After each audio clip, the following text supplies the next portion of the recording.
Why we need split testing now more than ever. The powerful benefits of this strategy. So, why do we need split testing in the SEO community now more than ever? The simple answer is that SEO is more complex than it has ever been, and we have even less idea of how it works. For a moment, let me talk about another tangentially related example. YouTube's copyright algorithm. You see, over on YouTube, there's an algorithm designed to ensure that users don't upload copyrighted content. This prevents YouTube from getting into legal trouble and protects the intellectual property of music labels and movie studios. In theory, anyway. The problem is that this copyright detection can be a little gung-ho and will sometimes pick out the background music at a party and use that to file a copyright strike against the person who uploaded the video. Most people would agree that's a little unfair. That's why some creators decided to test precisely how the system works.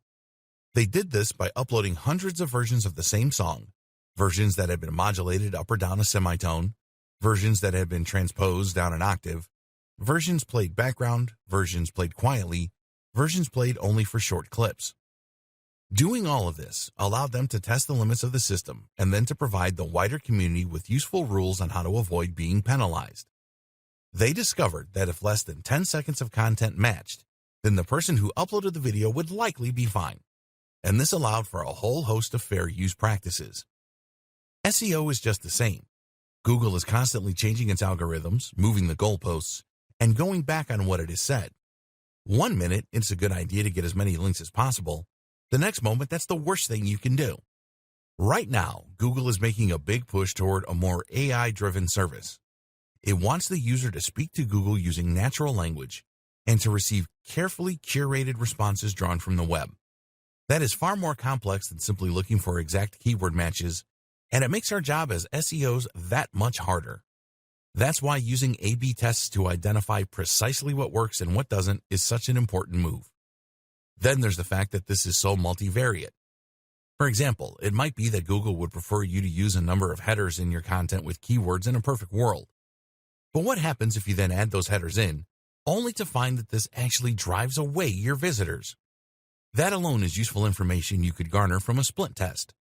But it's also possible that in driving away visitors, you send negative signals to Google and end up hurting your ranking. Even though what you're doing is considered good from an SEO standpoint, it is working contrary to another system within the ranking algorithm. When you take all of that into account, it becomes less obvious what you should do, and this makes it all the more useful to just test it and see what actually works. This is useful if you are a business looking to climb the ranks of Google without shooting yourself in the foot. It's useful if you are starting out and want to adopt the very best strategy from the very start. And what's more, this is extremely important if you're an SEO specialist or agency selling your services to a client.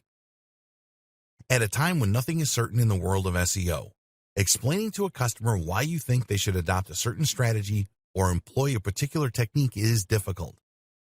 But if you can show clearly that the strategy works in a controlled and safe environment, then you can increase your chances significantly of securing their business.